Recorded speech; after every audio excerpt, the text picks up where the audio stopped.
जय सिया राम दोस्तों, आपका स्वागत है हमारे दिव्य भविष्यवाणी यूट्यूब चैनल पर। इसके आप सुन रहे हैं रावण संहिता के अंतर्गत रावण का चरित्र, या कह सकते हैं रावण के बारे में महाराज श्री रामचंद्र जी को अगस्त मुनि बता रहे हैं। युद्ध समाप्त हो गया, भगवान श्री राम का अयोध्या में राज तिलक हो जाता है। सभी अपने अपने कार्यों में लग गए। बैठ करके सत्संग हो रहा है। उस समय समस्त ऋषि मुनि सप्तऋषि आदि आए। वशिष्ठ, कश्यप, अत्रि, विश्वामित्र, गौतम, जमदग्नि, भरद्वाज, सभी क्षेत्रों के सप्तऋषि आए और सबको शुद्ध भाव से भगवान ने प्रणाम किया आसन दे करके। सभी ऋषि लोग प्रशंसा करने लगे कि आपने कोई छोटा मोटा कार्य नहीं किया है, बहुत बड़े तेजस्वी दानवों का आपने संहार किया है। पृथ्वी पर बहुत पाप बढ़ गया था। तब श्री रामचंद्र उनसे प्रश्न करते हैं कि हे भगवान, ये महाबली रावण, कुंभकर्ण और इंद्रजीत इतने बलशाली कैसे हो गए, इनके विषय में हमें बताने की कृपा करें। तब कुंभ योनि अगस्त जी कहते हैं, हे श्री राम, इसके लिए आपको पूरे संपूर्ण रावण के वंश के बारे में जानना चाहिए, उनके पूर्वजों के बारे में जानना चाहिए, जिससे समझने में आसानी हो जाएगी। तो दोस्तों, आपको भी पूरे रावण का संक्षिप्त वर्णन आपको बताने का कम से कम समय में प्रयास करेंगे। आशा करते हैं आपको कुछ नई जानकारी प्राप्त होगी। अगर आपको जानकारी अच्छी लगती है, आप चाहते हैं कि ज़्यादा से ज़्यादा लोगों तक हमारी ये बात पहुँचे, तो आप हमारे इस वीडियो को शेयर करें, लोगों को बताएं। महात्मा राघव के ऐसे वचन सुनकर महातेजस्वी अगस्त मुनि बोले, इंद्रजीत बहुत बलवान था, उसे कोई शत्रु नहीं मार सकता था। वो अपने शत्रु का वध करके ही वापस आता था। इसके संबंध में बताने से पहले हम संपूर्ण रावण की कहानी बताते चले जाते हैं। रावण का वंश सुनिए, इससे आपको संपूर्ण ज्ञान हो जाए। वैसे आप जानते हो तो सब कुछ है, लेकिन अगर आप मेरे मुख से पूछना चाह रहे हैं, सुनना चाह रहे हैं, तो हम आपको बताते हैं, सुनिए। पूर्व सतयुग में ब्रह्मा के एक पुत्र पुलस्त नामक ऋषि थे, जिनके तप का प्रभाव बहुत अधिक था। वे बहुत ही गुणवान थे। और एक थे राजऋषि तृणबिंदु। तो तृणबिंदु के आश्रम में पुलस्त मुनि तपस्या करते रहते थे। वहां पर नित्य अप्सराएं आती थी और राजऋषि की कन्याएं, ऋषियों की कन्याएं आकर के विहार किया करती थी, भ्रमण करा करती थी। जैसे आजकल होते नहीं, पार्कों में कोई मंदिर मठ बनता है तो लोग मंदिर मठ में कम भ्रमण करने ज़्यादा जाते हैं, जिससे वहाँ पर शांति भंग होती है। ऐसा नहीं करना चाहिए। अब राजाओं की कन्याएं थी तो उनको कौन रोकेगा। इससे पुलस्त ऋषि क्रोध में आ गए और उन्होंने श्राप दिया कि अब से बिना अनुमति के जो कोई भी इस तपोवन में पैर रखेगा, वो कन्या गर्भवती हो जाएगी।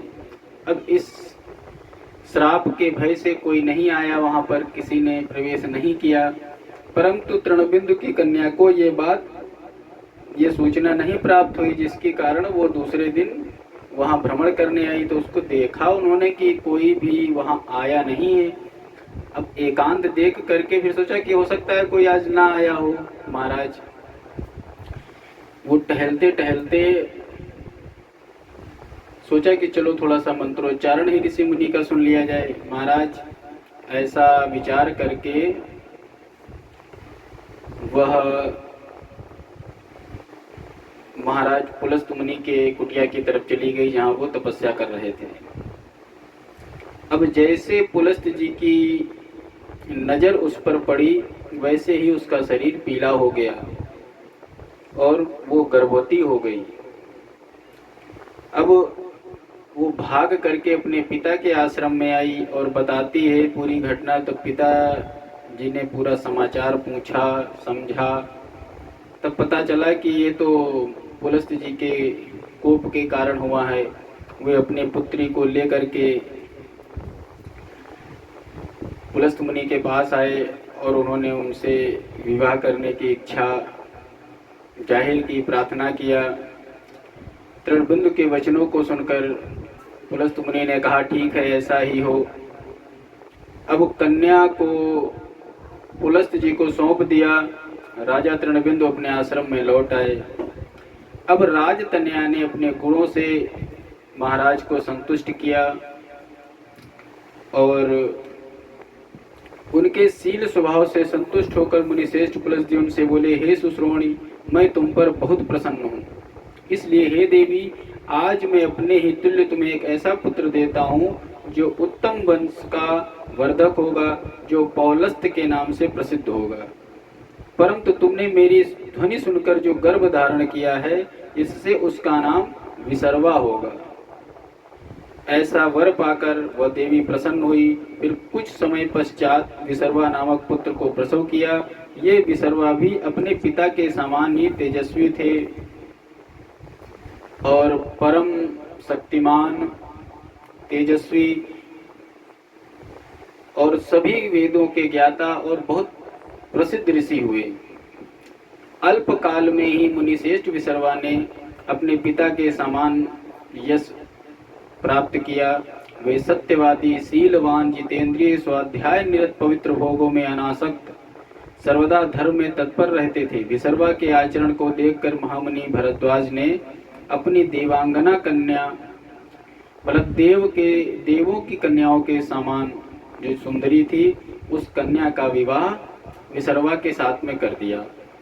फिर संतान इच्छुक उस कन्या से धर्मात्मा मुनि विसर्वा ने एक ऐसा पुत्र उत्पन्न किया जो ब्राह्मणोचित समस्त गुणों से पूर्ण था। उसके अंदर सभी ब्राह्मण के भी गुण थे और वो परम बलवान भी था।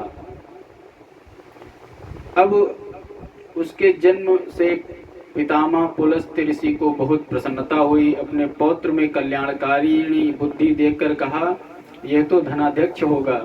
जैसे होते नहीं, बाबा लोग तपस्या करते हैं और तुरंत कहते हैं, भविष्यवाणी कर देते हैं कि मेरा पोता ऐसा होगा, मेरा बच्चा ऐसा होगा। तो आज पुलस्त मुनि कहते हैं तो धनाध्यक्ष होगा। फिर तो देवर्षियों सहित उसका नामकरण किया गया कि विसर्वा से उत्पन्न हुआ, इसलिए इसका नाम वैश्रवण होगा।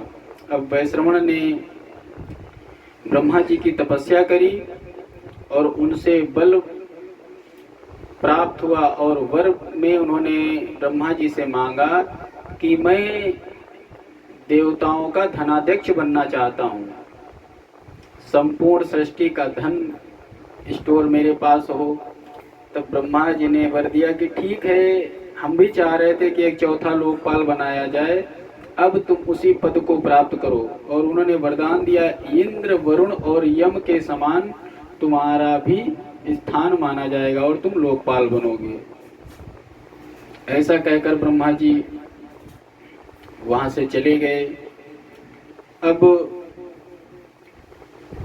विश्वकर्मा के द्वारा एक लंकापुरी बनाई गई थी। उस लंकापुरी में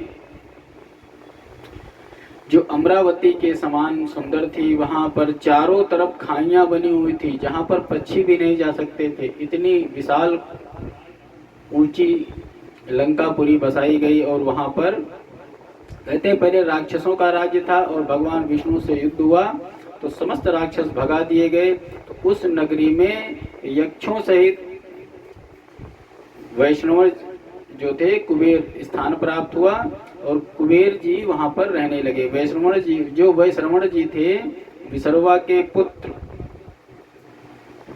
इन्हीं को कुबेर जी भी कहा जाता है।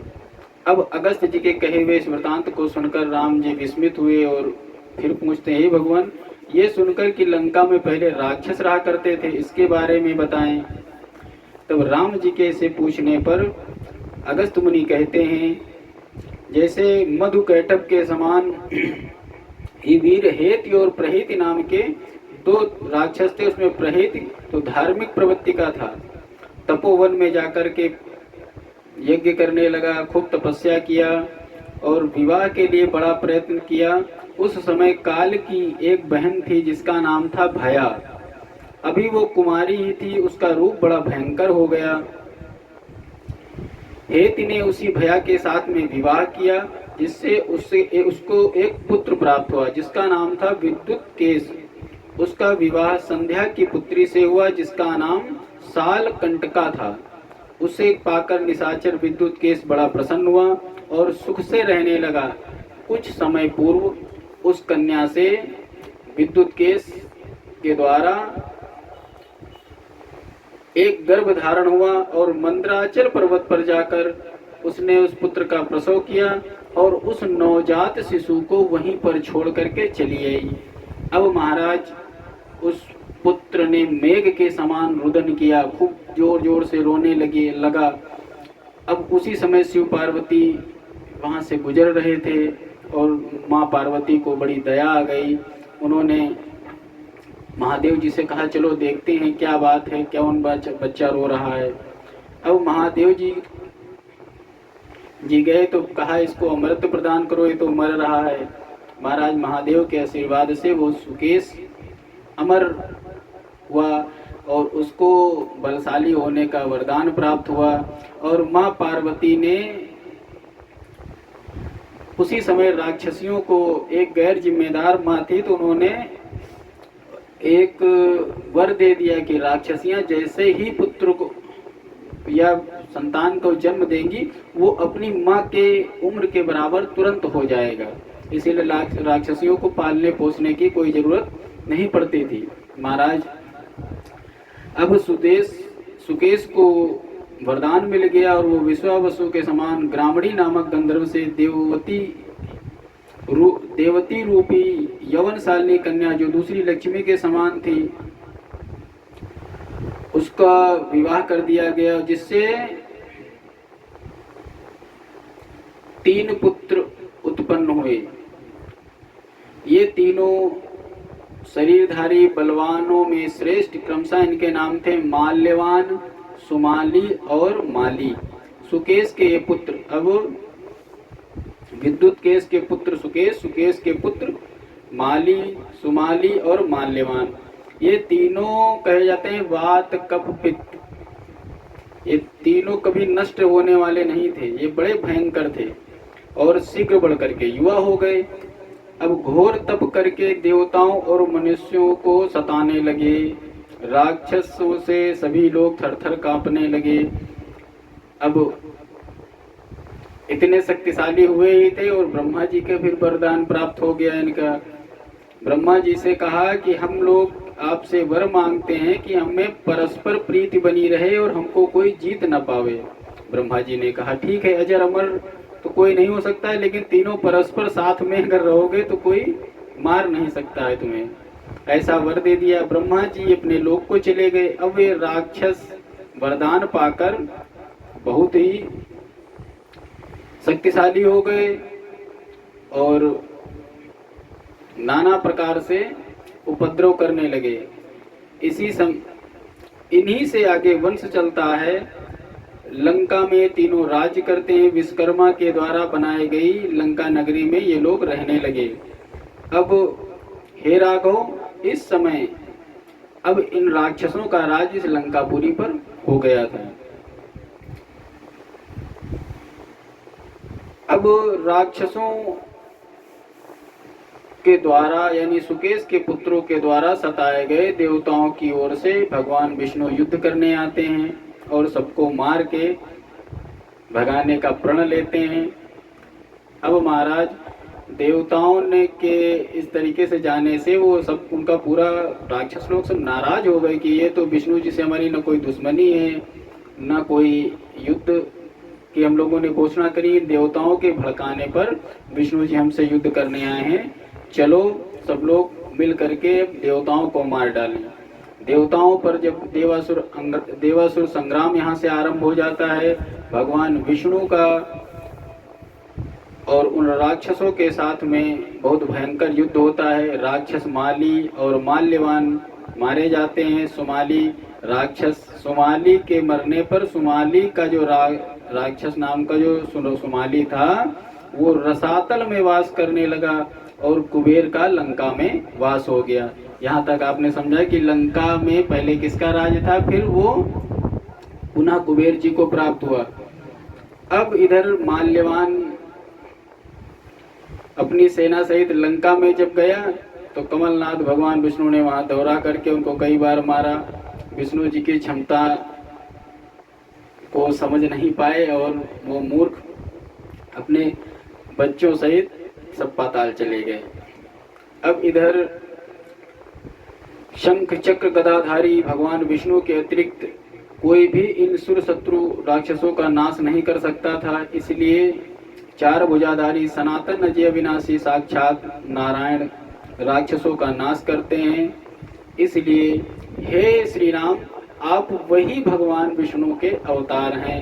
हे रघुत्तम, अब मैं तुम्हें रावण के पुत्रों का और वृतांत सुनाता हूँ, कैसे रावण, कुंभकर्ण, शूर्पणखा और विभीषण का जन्म हुआ। कुछ समय पश्चात सुमाली नामक राक्षस रसातल से निकलकर अपनी सुंदर कन्या सहित पृथ्वी लोक पर भ्रमण कर रहा था। इस पृथ्वी पर विचरते हुए उसने पुष्पक विमान पर आते हुए कुबेर को जब ब्रह्मा जी ने प्रसन्न होकर के पुष्पक विमान दिया था, उस पुष्पक विमान से वैभवशाली वीर को आते देखा तो पता किया कि ये कौन है। तब पता चला ये कुबेर जी हैं और अपने पिता विसर्वा के दर्शन करने आ रहे हैं। यह देखकर सुमाली को बड़ा आश्चर्य हुआ और रसातल में पहुंचकर अपनी पुत्री कैकसी से कहता है कि अब तुम्हारे विवाह का समय हो गया है, और समझा बुझा करके विसर्वा मुनि से विवाह करने की कान भरते हैं कि जाकर के तुम विसर्वा मुनि को अपना पति चुन लो। अब विसर्वा मुनि के पास में जब कैकसी आती है तो पूछते हैं कि हे भद्रे, तू किसकी दुहिता है, यहाँ क्यों आई है। अब कन्या ने हाथ जोड़ करके कहा, यह तो आप सब तब से जान ही सकते हैं, परंतु आप पूछ रहे हैं तो मैं बता रही हूँ कि मैं अपने पिता की आज्ञा से आपको वर्ण करना चाहती हूँ।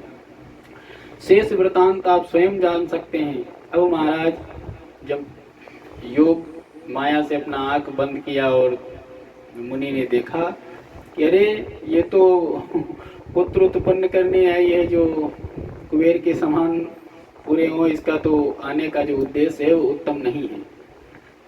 महाराज कहते हैं कि तू मुझसे पुत्र उत्पन्न कराने की अभिलाषा है, किंतु इस दारुण समय में इस समय मेरे पास आई है, तुमसे क्रूर कर्मा राक्षस उत्पन्न होंगे। विसर्वा मुनि के ऐसे वचन सुनकर कैकसी ने कहा, हे भगवान, आप जैसे ब्रह्मवादी मुनि द्वारा मैं दुराचारी पुत्रों को नहीं चाहती हूँ, अतः मुझ पर कृपा करिए। तब मुनि श्रेष्ठ ने कहा, अच्छा सुनो, तेरा पिछला पुत्र मेरे वंशानुरूप धर्मात्मा होगा। फिर कैकसी के द्वारा रावण, कुंभकर्ण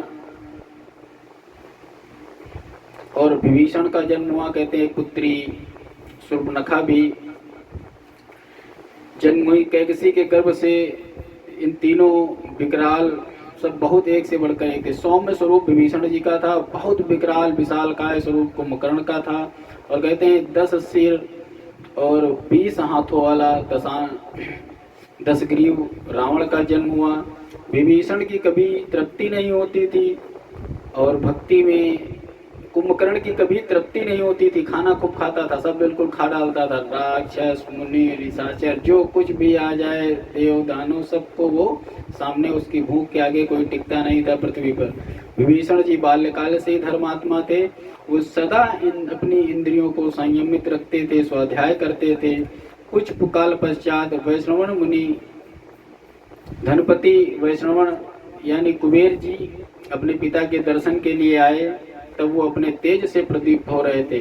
अब देखो, कोई भी चीज कोई जन्म से पूरा नहीं होता है।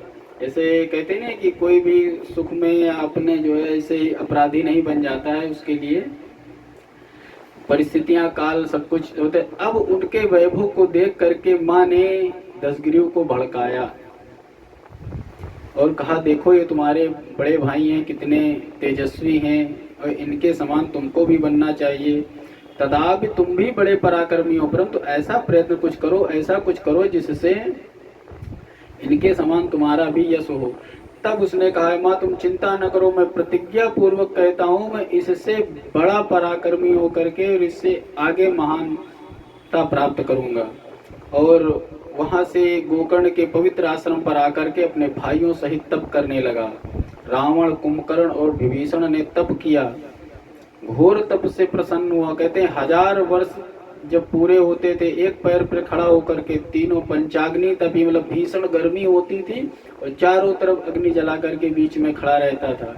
एक 1000 वर्ष पर एक पैरों पर खड़ा रहे और अपना एक सिर काट काट करके अग्नि को अर्पण करे।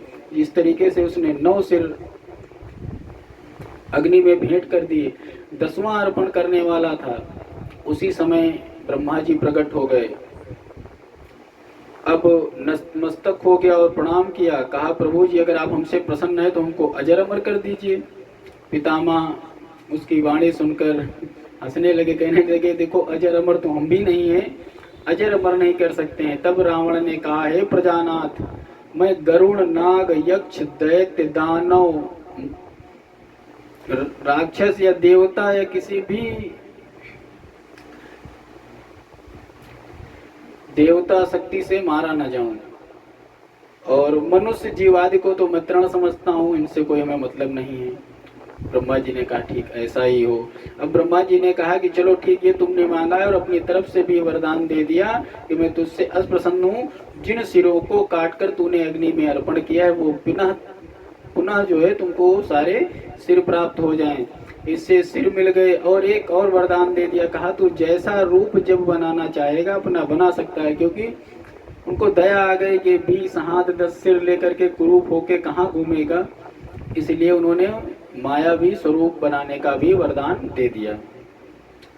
अब ब्रह्मा जी के वरदान से पूर्वत रावण पुनः हो गया और महाबलशाली बन गया। अब विभीषण ने कहा कि हमको भक्ति सदैव बनी रहे, मेरी बुद्धि धर्म के मार्ग पे रहे, कभी हमारी बुद्धि जो है धर्म से विपरीत ना हो, और बिना शिक्षित किए मुझे ब्रह्मास्त्र चलाना आ जाए, और मैं जिस आश्रम में रहूं उसके प्रति मेरी पूरी निष्ठा रहे। ब्रह्मा जी ने कहा, एवमस्तु, तुम जैसा चाहते हो वैसा ही होगा। तुम्हारा जन्म राक्षस योनि में होने के बाद भी तुम धर्मात्मा कहलाओगे। अब जैसे ही कुंभकर्ण को वर देने की बारी आई महाराज, सभी देवता हाथ जोड़ के कहने लगे, महाराज ये तो परम बलशाली पहले से ही है, इसको कोई वरदान वगैरह न दीजिए, इसको ऐसे ही छोड़ दीजिए। अब पूरी व्यवस्था बना करके बैठा हुआ था इंद्रासन मांगने के लिए कुंभकर्ण की, सीधे डायरेक्ट इंद्रासन मांग लेंगे और जिससे जो है कोई चिंता नहीं रहेगी खाने की। एक देवताओं का राजा बन जाएंगे तो फिर रोज खाने पीने की कोई कमी ही नहीं रहेगी। महाराज देवताओं की प्रार्थना करने पर ब्रह्मा जी ने वाणी देवी को आह्वान किया, कहा, हे सरस्वती, तू जाकर के देवताओं का कार्य सिद्ध कर।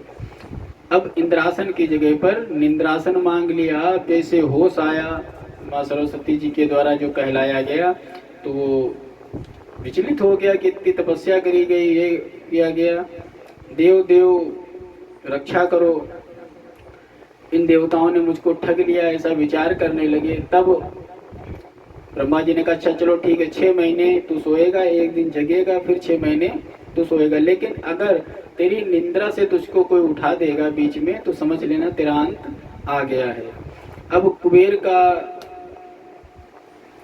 लंकापुरी को त्याग करना, कैलाश पर अलकापुरी बसाना, रावण का लंका में प्रवेश, ये प्रसंग आता है। महाराज माली सुमाली तीनों, उधर सुमाली ने तीनों भाइयों को देखा, ये इसीलिए कहते हैं रावण का नाना। अब महाराज भड़काया कि तुम बलवान हो, परम शक्तिशाली हो। रावण ने कहा कि ये मेरा बड़ा भाई है और भाइयों में क्या मतभेद होना, क्या छीना जाए। अब इस समय बात टल गई। प्रहस्त जो सोमाली का मंत्री था, इसने भड़काना शुरू किया रावण को, देखो वीरों में कोई मातृ भाव नहीं होता है। दिति और अदिति दोनों कश्यप की ऋषि जी की पत्नियां हैं, तो एक से देवता हुए, एक से राक्षस हुए, और दोनों का बराबर अधिकार है। लेकिन विष्णु बार बार देखो पक्ष करके देवताओं का पक्ष लेते हैं, जिससे हम लोग कमजोर पड़ जाते हैं। तो हम लोगों का जो परम शक्ति है, जो हम लोगों का जो परम वो है लक्ष्य, वो ताकत से ही प्राप्त होना है। इसलिए कोई ऐसी विचार न करिए जब हम लोग बलि रहते हैं तभी हमको कुछ प्राप्त होगा, वरना ये देवता लोग कुछ देने वाले नहीं हैं। अब प्रहस्त को दूत बना करके कुबेर के लंकापुरी में भेजते हैं कि हमारी है पुरानी, इसको आप हमें वापस कर दीजिए वरना युद्ध करना पड़ेगा। अब कुबेर समझदार थे, उन्होंने कहा ठीक है, माँ हम राज करें चाहे मेरा भाई राज करे, हम दे देंगे, और अपने पिता के पास में चले आए। अब मुनि श्रेष्ठ विसर्वा ने कहा, हे पुत्र, दशग्रीव ने मुझसे भी यही बात कही थी, मैंने उसको डांट दिया था, परंतु ये फिर अपने ननिहाल वालों नाना पक्ष के लोगों से भड़काने से ऐसा कह रहा है, इसलिए तू वहां से चला, क्योंकि राक्षसों से बैर करना उचित नहीं है, क्योंकि ये तो और तपस्या कर करके बलशाली हो गए हैं। अब सपरिवार यात्रियों वाहनों सहित धन को लेकर के कैलाश पर आ गए कुबेर जी, और वहां पर लंकापुरी पूरी खाली हो गई, और उसमें दशग्रीव जाकर के अपने सब निशाचर राक्षसों सहित वहां रहा। राक्षसों ने रावण का राज तिलक कर दिया, जो कहीं भी छुपे छुपाए, कहीं भी जो कोई राक्षस दानव था वो सब जाकर के लंका में रहने लगे। अब इंद्र की अमरावती के समान अलकापुरी की स्थापना करी कैलाश पर्वत पर, और वहीं पर कुबेर रहने लगे भगवान शिव की शरण में। अब रावण राज पा गया, राजा बन गया, और अपनी बहन सुपनखा का विवाह कालके वंशी दानवेंद्र विद्युत जीवा के साथ में कर दिया। एक दिन रावण जब वन में शिकार खेल रहा था तो उसकी दृष्टि मय के दिति के पुत्र मय पर पड़ती है, जो एक परम, और उसकी पुत्री को देखते हैं। मय की पुत्री परम सुंदरी थी, उसको देख करके जब मय को अपने जीवन की वृतांत बताया कि मैं पुलस्त नंदन रावण ब्रह्मा की तीसरी पीढ़ी में जन्मा हूँ और लंकाधिपति हूँ।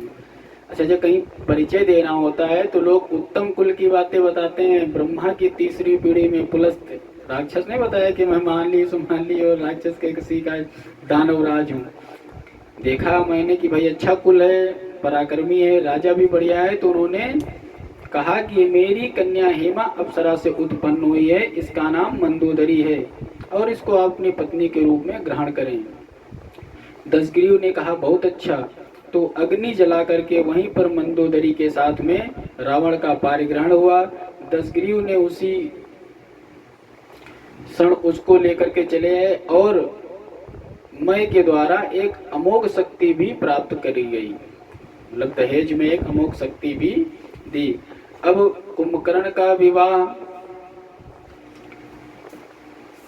वैरोचन की पुत्री अर्थात बलि की पुत्री वर्ष ज्वाला के साथ में हुआ। गंधर्वराज शैलूष की धर्माज्ञा पुत्री शर्मा के साथ में विभीषण का विवाह हुआ और कुछ समय पश्चात मंदोदरी के गर्भ से मेघनाद उत्पन्न हुआ। वो जब जन्म हुआ तो मेघ के समान गर्जना करने लगा, जिसके कारण उसका नाम मेघनाद पड़ा और उसी का नाम आगे चल के इंद्रजीत भी पड़ा। रावण का कुबेर के दूत को मारना, यानी रावण ने कुबेर ने संदेश भेजा कि आप भाई हो, अच्छे कुल से हो और आप ये क्या नाना प्रकार के जो है पाप किया करते हो, अपने कुल का नाम खराब ना करो। दूत को मारकर भेज देते हैं और रावण ने कुबेर को मार करके उनसे युद्ध किया और उनको मारा और उनसे पुष्पक विमान छीन लिया और रावण के द्वारा कुबेर जी युद्ध में परास्त हो गए और पुष्पक विमान उनके हाथ से चला गया। इधर रावण जब पुष्पक विमान मिल गया तो वो विश्व को जीतने के लिए निकल पड़ा। नंदी जी ने कैलाश पर्वत के उधर रोका जाने से, तो रुद्र की अवहेलना करने के लिए नंदी जी ने रावण को रोका कि इधर न जाइए, तो अंदर बंदर बना करके और सब खूब गालियां दी। तो वो नंदी जी को गुस्सा आ गया और कहा तुम जिस बानर की गालियां दे रहे हो यही बानर के द्वारा तुम्हारा सब नाश होगा राजपाट। अब इधर रावण की पूरी बोला कि कैलाश पर्वत को ही उठा ले जाएंगे सब लोग, लंका और सब वेद इतना ज्यादा कह रहे हैं, तो 20 हाथों से उठा करके बिल्कुल डाल दिया हाथ। और जब कैलाश पर्वत उठाने लगा तो महादेव ने पैर से थोड़ा सा कैलाश पर्वत दबा दिया। अब इसको इतनी ज्यादा पीड़ा हुई कि ये बहुत तेज चिल्लाने लगा और कोई उपाय नहीं निकला। तब वो सोचा कि महादेव बड़े दयालु हैं, और कहते 1 सहस्त्र वर्ष बीत गए और अपना हाथ नहीं निकाल पाया। तो महाराज वो भोलेनाथ की स्तुति करने लगा। जो सामवेद की स्तुति करी थी उसी को लोग आगे कहने वाले रावण कृत शिव तांडव स्तोत्र कहा गया। इतना बढ़िया छंदों से रच करके भोलेनाथ को सुनाया कि भोलेनाथ प्रसन्न हो गए और कहा जा अच्छा तू यहाँ से चला जा। और रावण ने देखा कि महादेव प्रसन्न है, तब कहा जो मेरी आयु शेष रह गई है वो मेरी किसी कार्य से नष्ट न हो, मुझे ऐसा वर दे दीजिए, एक शस्त्र भी दे दीजिए जिसका कोई भी काट न हो। तब महादेव ने प्रसन्न होकर उसे चंद्रहास नामक एक महादीप्त खटार मतलब तलवार दे दी। और उसकी जो शेष आयु थी वो भी जो उसकी व्यतीत हुई, यानी बुढ़ापा कभी ना आए, बढ़िया यंग बना रहे, ऐसी उसको। अब इसको क्या हुआ, धन मिल गया, बल मिल गया, आयु मिल गई, अजय अस्त्र मिल गए। जब ऐसे पद मिल जाते हैं, प्रतिष्ठा हो जाती है महाराज, तो बुद्धि थोड़ी भ्रमित होने लगती है, काम जागृत हो जाता है, अत्याचार करने लगता है। तो अभी तो जीतना और युद्ध करना ये तो चलो एक तरीके से राजाओं के कर थे, जो बलशाली होगा वो राज्य करेगा।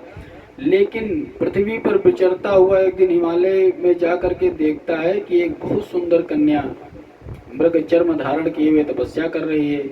उसे देखते ही रावण कामदेव से पीड़ित हो गया और मुस्कुरा करके उसके पास गया, हे देवी तुम कौन हो, तेरी युवावस्था और सौंदर्य इस प्रकार तप करने की योग्य नहीं है, तेरे सामने महाबलशाली विश्व विजेता रावण खड़ा हुआ है, अब तेरे को कोई तप करने की आवश्यकता नहीं है। महाराज इस तरीके से जब कहा तो उस सुंदरी ने कहा, मैं महर्षि कुशध्वज की पुत्री हूँ, मेरा नाम वेदवती है, और कितने भी देवता गंधर्व सब लोग आए हमसे विवाह करने की याचना करें, लेकिन मैं भगवान विष्णु को वर प्राप्त करना चाहती हूँ, इसीलिए हम उन्हीं से विवाह करेंगे। यही चीज एक बार दैत्येंद्र शुंभ ने कही थी, तो मेरे सोते हुए पिता को उसने मार दिया था। मेरी महामाता उनके शव के साथ सती हो गई, तब से मैं यहाँ पर तपस्या कर रही हूँ, अब तुम यहाँ से चले जाओ। रावण कहने लगा, ये विष्णु कौन होते हैं, कौन बहुत बलशाली हैं, तुम्हारे सामने इतना महान व्यक्ति खड़ा हुआ है। और विष्णु जी को, देवताओं को, सबको गाली देने लगा और वेदवती के साथ में जबरदस्ती करने लगा और बलात् बार पकड़ करके और खींचने लगा। तो अपने हाथों, उस समय वेदवती के हाथ खड़क बन गए और बाल काट दिया और उसी क्रोध में जल के भस्म हो गई। और भस्म होते हुए उन्होंने रावण को कहा कि मैं तुझे श्राप देती हूँ कि तूने मेरी तपस्या भंग कर दी, तेरी तपस्या क्षीण हो जाएगी, और मैंने कुछ सुकृत किया हो किसी धर्मात्मा के घर में आयोनिज जन्म लेकर के, मैं तेरे मृत्यु का कारण और तेरे सर्वनाश का कारण बनूंगी। वह प्रभु वही वेदवती जनक राजा के ग्राम में कन्या के रूप में उत्पन्न होकर के तुम्हारी भार्या हुई। हे महाभाव, तुम वे ही महान विष्णु हो, इसमें कोई भी संदेह नहीं है, किंतु अब आपकी महानता है कि आप मर्यादा पुरुषोत्तम राम कहे जाएं। अब रावण का मरुतों को जीता, इक्ष्वाकु वंशु यानी अयोध्या पे आक्रमण कर दिया। अब नाना प्रकार पृथ्वी पर वो अत्याचार जब करने लगा, तब नारद जी ने देखा ये तो सभी मानवों को खा डालेगा, पूरी पृथ्वी खाली हो जाएगी, इसको कोई जीतने वाला है नहीं। तब नारद जी द्वारा रावण को समझाया गया कि अच्छा ये बताओ, ये जो आदमी मारते हो, खाते हो, ये सब लोग कहाँ जाते हैं? बोले सबको यमपुरी पहुंचा देंगे। तो इनको यमपुरी पहुंचाने तुमसे क्या मतलब है? जाओ यमराज पे हमला करो, यमराज को काल को बंदी बना लो तो कोई मरबे ही नहीं करेगा, सब तुम्हारे गुलाम हो। ये मक्खी मच्छर हैं, इनको मारने से तुमको क्या लाभ होने वाला है। महाराज रावण को बात समझ में आ गई। अब गया यमपुरी पर हमला कर दिया। यमराज जी में और रावण में भयंकर युद्ध हुआ। कभी रावण हारे तो कभी यमराज जी हारे। जब यमदंड का प्रयोग करना चाहा यमराज जी ने, तब ब्रह्मा जी ने रोक दिया, नहीं रुको, ये अजर अमर है, हमारे आशीर्वाद से, तुम्हारे देवताओं के हाथ से मारने से श्राप, जो आशीर्वाद दिया गया है, जो इसको श्राप मिले हैं वो सारे सब, ये भी इसका समय नहीं आया है मरने का। अब कहते हैं यमराज जी ने हार मान लिए। यमराज को जीत कर रावण आगे बढ़ता है। इसी तरीके से रावण के अत्याचार प्रभु बढ़ते गए। अब इधर एक दिन जब रावण वापस आता है तब देखता है कि उसका पुत्र जो है भयंकर तपस्या कर रहा है। वहां वापस आया तो देखा कि यहाँ पर दुर्जय शत्रुघाती बड़ा बलाढ्य शस्त्र प्राप्त किया, मतलब बहुत ज्यादा अस्त्र हो गए। अश्वमेघ यज्ञ, बहुसूर्णक, राजसूय, गोमेध, वैष्णव यज्ञ, सभी यज्ञों को किसने पूर्ण कर लिया? ये मेघनाथ ने इतने दिन में यहाँ लंका में सभी पूरा कर लिया। अब विभीषण जी से मुलाकात होती है। कहा जो कुछ किया या करवाया शुक्राचार्य के द्वारा ये यज्ञ करवाए गए थे, और विभीषण ने नाना प्रकार, क्योंकि शुक्राचार्य जी का सीधा सिस्टम था कि इतने ज्यादा शक्तिशाली हो, जब तक इंद्र नहीं हार मानेगा तब तक शुक्राचार्य जी को संतुष्टि नहीं प्राप्त होती थी। ओम। अब इतनी ज्यादा जब वापस आया था तो इतनी ऋषि कन्या, राजकन्या और गंधर्वों की अप्सराओं को सबको बंदी बनाकर अपने यहाँ ले आया। अब रावण की स्त्रियों के प्रति आसक्ति जानकर धर्मात्मा विभीषण ने कहा ये तुम क्या कर रहे हो? स्त्रियों को बहुत, ये स्त्री लोभी बहुत था, जहाँ भी देखती कोई सुंदर स्त्री उठा के पुष्पक विमान में बिठा लेता था। राजन, आपके आचरण और सुयश आदि के कारण धन और कुल नष्ट हो जाएंगे।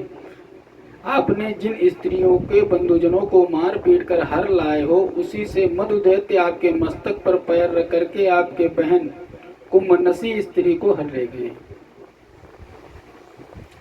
अब रावण ने पूछा तुम सब क्या करते थे? तो बोले मेघनाथ तपस यज्ञ कर रहा था, मैं जल में निवास कर रहा था, भैया कुंभकर्ण सो रहे थे। अब सभी राक्षसों को मारकर कुंभनसी को हर ले गया।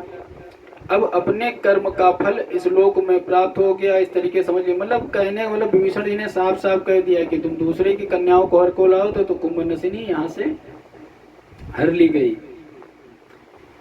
अब विभीषण का वचन सुनकर गजेंद्र की तरीके से, हाथी तरीके से जैसे मतवाला होकर के क्रोध में बिल्कुल बिलबिला उठा रावण और कहा चलो मेरा रथ जल्दी से लेके आओ। सूरवीर योद्धा युद्ध के लिए सन्नद्ध हो गए। भाई कुंभकर्ण और मुख्य मुख्य निशाचर सब आयुधों से सज्जित होकर वाहनों पर आरूढ़ हो गए। मैं आज ही मधु का वध करके देवलोक की यात्रा करूंगा।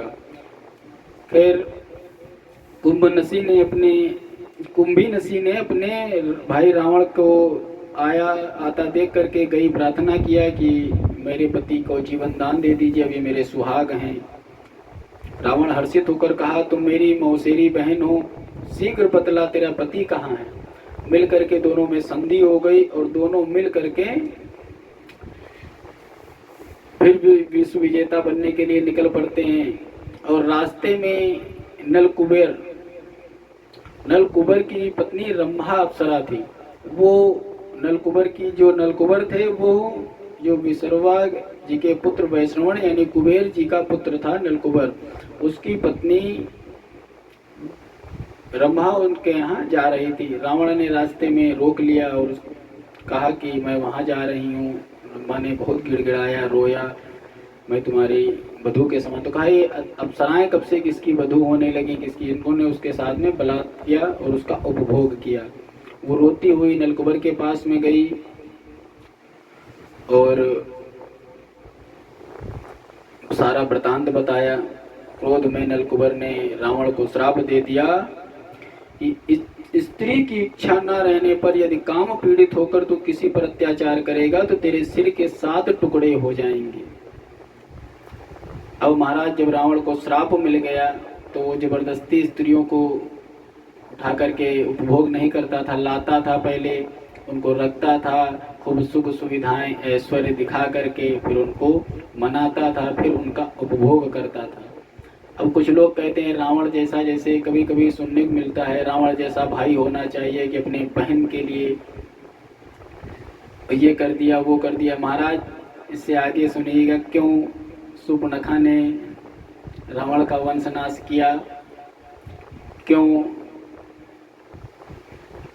वो किसी स्त्रियों को छूता नहीं था, ये आप जान गए। क्योंकि वो अगर किसी स्त्री के साथ में जबरदस्ती करता तो उसके सर के 100 टुकड़े हो जाते, कहते थे 7 खंड हो जाएंगे। फिर अन्य बहुत ऋषियों के श्राप मिलते रहे, तो कोई बहुत बड़ा वो संयमी नहीं था जिसके कारण वो स्त्रियों को सीता जी को ले जा करके अशोक वाटिका में रख दिया। वो सीता जी को वहां से अपने परम वैभव दिखाता था, देखो इतने बड़े बड़े विमान आ रहे हैं, देखो नौकरा हमारे यहाँ नौकरी कर रहे हैं, काल पे मैं पैर रख के बैठता हूँ, सोने की चमक दिखाता था। दूर से सोना देखने में बड़ा अच्छा लगता है ना, तो सोने की चमक धमक दिखाते थे, लंका का वैभव एक वन से बैठ करके दिखाते थे। किसी दिन इनका मूड बदल जाए और हमको स्वीकार कर ले। वहां तो रहती तो जेल में रहती, पूरी लंका में बड़े बड़े राजा, नित्य गान होते थे, संगीत चलती थी, तो वहां से आवाजें सुनाई पड़ती थी, कानों में पड़ती थी। देख करके किसी दिन स्त्री स्वभाव है, रावण विद्वान था, बहुत बुद्धिमान, जानता था किसको कैसे वश में किया जाए, साम दाम दंड भेद सब कुछ उसको आता था। तो वो सीता जी को अशोक वाटिका में रख करके वो सारे अपने भय दिखाता था, लोभ दिखाता था, सब दिखा करके उनको बस में करने की चाहते उसको। महाराज इस तरीके से रावण अपने एक पे एक अत्याचार करता रहा और रावण का स्वर्ग पे आक्रमण करना, और इंद्र आदि सभी देवताओं ने रावण को बंदी बना लिया। उसी समय मेघनाथ ने इंद्र को बांध लिया, देवताओं से भयंकर युद्ध करके सबको परास्त कर दिया और अपने पिता को छुड़ा लिया। इंद्र को लेकर के लंका चला आया। अब ब्रह्मा जी ने जाकर के युद्ध शांत किया, इंद्र को छुड़ाए और कहा मैं तेरे पुत्र की सूरवीरता से संतुष्ट हूँ, वो तुमसे भी युद्ध में श्रेष्ठ हुआ, मैं तेरे पुत्र को वरदान देता हूँ, अब तेरा पुत्र संसार में इंद्रजीत के नाम से जाना जाएगा, जिससे इंद्र पर सदैव कलंक लगा रहेगा। इसलिए इंद्र को छोड़वा दिया। अब महाविजय इंद्रजीत बोला यदि आप इंद्र को छुड़ाना चाहते हो तो इसके बदले मुझे अमृत प्रदान करिए। ब्रह्मा जी ने कहा बस पृथ्वी पर कोई भी प्राणी अजर अमर नहीं है। तब मेघनाथ ने कहा अच्छा मुझे ये वर दीजिए, मैं जब कभी भी विजय पाने की इच्छा से संग्राम में उतरूं तो मंत्र युक्त अग्नि का पूजन करूं और कुल देवी की पूजन करके जाऊं तो मुझे कोई हरा ना पाए। अगर ऐसा करके मैं ना जाऊं तो हो सकता है तब मेरी मृत्यु हो। तब इसीलिए आपने रामायण में सुना होगा वो अपनी कुल देवी की पूजा करके और रोज नित्य हवन करके जाता था और कभी वो हार के नहीं लौटा है। ब्रह्मा जी ने कहा एवं मस्तु, ऐसा होकर के इंद्रनाथ, ऐसा होकर के ऐसा ही होगा। अब महाराज इंद्र को वरदान मिल गया और उस मेघनाथ को वरदान मिल गया, इंद्रजीत नाम मिल गया और इंद्र को छोड़ दिया गया। लेकिन इंद्र का जब कोई हार जाए राजा तो उसका क्या स्थिति होती है। इसीलिए कहा तब महाराज श्री राम कहते हैं क्या पृथ्वी पर कोई उसको जीतने वाला था ही नहीं। तब अगस्त मुनि कहते हैं नहीं, एक बार यही पृथ्वी पर विजय प्राप्त करने की इच्छा से बार बार भ्रमण कर रहा था रावण और नदी के किनारे नर्मदा के तट पर बैठ करके शिव जी का पूजा पाठ, जब से भगवान भोलेनाथ ने वर दिया तब से बहुत बड़ा शिव भक्त हो गया था। कहते शिव भक्त ये बहुत तगड़ा था और नित्य भोलेनाथ की पूजा अर्चना करके पार्थिव पूजन करके ही आगे काम करता था। अब ये पार्थिव पूजन कर रहा था, उसी समय सहस्त्रार्जुन जो महिष्मती का राजा था वो वहां पर अपनी स्त्रियों के साथ में रमण कर रहा था। तो उसने उसके कहते थे बहुत हाथ थे, 1000 हाथों से जल रोके हुए था। अब अपने जैसे ही उसने जल हटाया तो देखा एकाएक जब जल रोका तो एकाएक पानी बढ़ा और जिससे रावण की पूजन सामग्री बह गई। क्रोध में आकर के कहा देखेंगे कौन मूर्खता कर रहा है। जाकर के सहस्त्रार्जुन से युद्ध होता है, जिसमें युद्ध में रावण परास्त होता है और बंदी बना लिया जाता है। तब पुलस्त्य जी जाते हैं और रावण को मुक्त कराते हैं। रावण और सहस्त्रार्जुन की मित्रता हो जाती है और लज्जित होकर रावण लंका लौट आया। लेकिन कुछ दिन बाद फिर रावण को युद्ध करने की बड़ी इच्छा हुई। इस बार रावण किष्किंधा गया और किष्किंधा के राजा बाली को युद्ध के लिए बुलाया। तब युद्ध के लिए आए हुए रावण से सुग्रीव, अंगद, तारा सभी लोग कहने लगे कि अगर आप युद्ध की इच्छा से आए हैं तो अभी तो बाली संज्ञा करने गए हैं, लेकिन तब तक इन ढेरों को देख लो जो यहाँ पर शंख के समान सूखे पड़े हुए हैं। ये सब जो जिन जिन लोगों ने बाली से युद्ध किया है उनकी अस्थियां हैं। यदि तुमने अमृत पान भी किया होगा तो बाली के समक्ष जाने पर तुम जीवित नहीं बचोगे।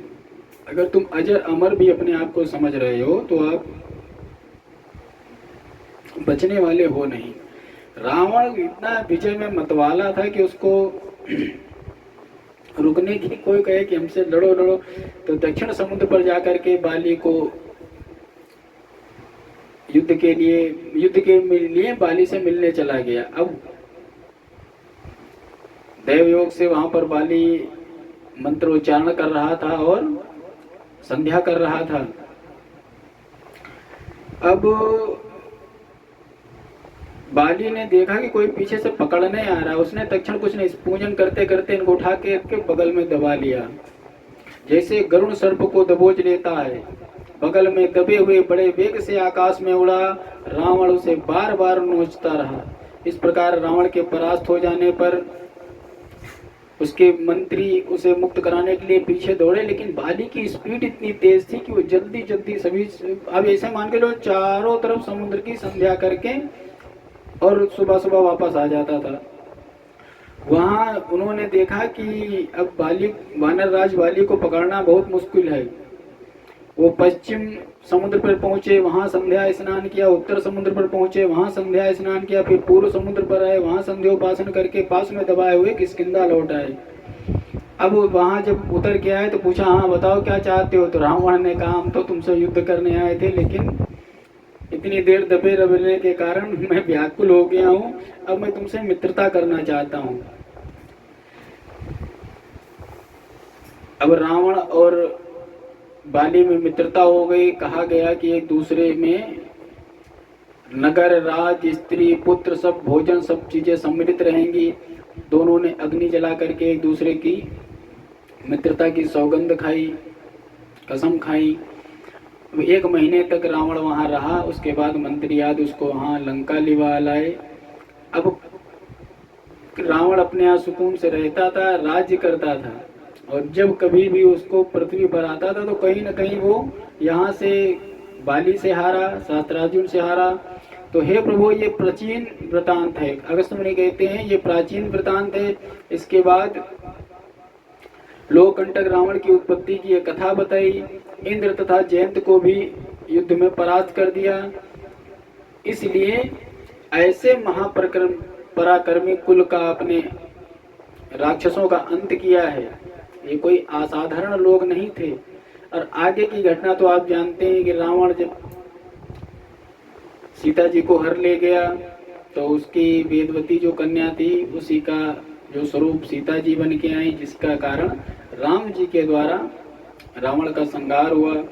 इसी वृतांत में रावण जब घर पे रहता था तो तंत्र मंत्र शक्ति से खूब तपस्या करता था। जब खूब बल हो जाता था तो फिर युद्ध के लिए निकलता था। तो मित्रों, आपने रावण का चरित्र सुना, तो इस चरित्र के द्वारा आपको क्या अनुमान लगा? देखिए, कोई भी व्यक्ति अच्छा बुरा नहीं होता है, परिस्थितियां उसे बनाती रहती। रावण को अगर अच्छे संस्कार दिए, उसके माँ उसको समझाती तो इतना ज्यादा वो दुष्ट ना होता। लेकिन हुई है वही जो राम रचि राखा, को कर तरक बढ़ावई शाखा। वही होता है जो रघुनाथ जी चाहते हैं। सब एक पत्ता भी अगर हिलता है तो वो रघुनाथ जी की कृपा से होता है। तो आशा करते हैं कि आपको ये प्रसंग अच्छा लगेगा। तो आगे के भागों में आपको फिर नए वृतांत के बारे में बताते हैं और रावण के द्वारा प्रयोग आयुर्वेद, तंत्र शास्त्र, ज्योतिष, इन सभी योगों के बारे में संक्षिप्त रूप से आपको छोटे छोटे महत्वपूर्ण जो प्रयोग कलयुग में बहुत ही उपकारी हैं, लाभदायक हैं, उनको बताने का प्रयास करेंगे। साबर मंत्र का बहुत बढ़िया प्रयोग है।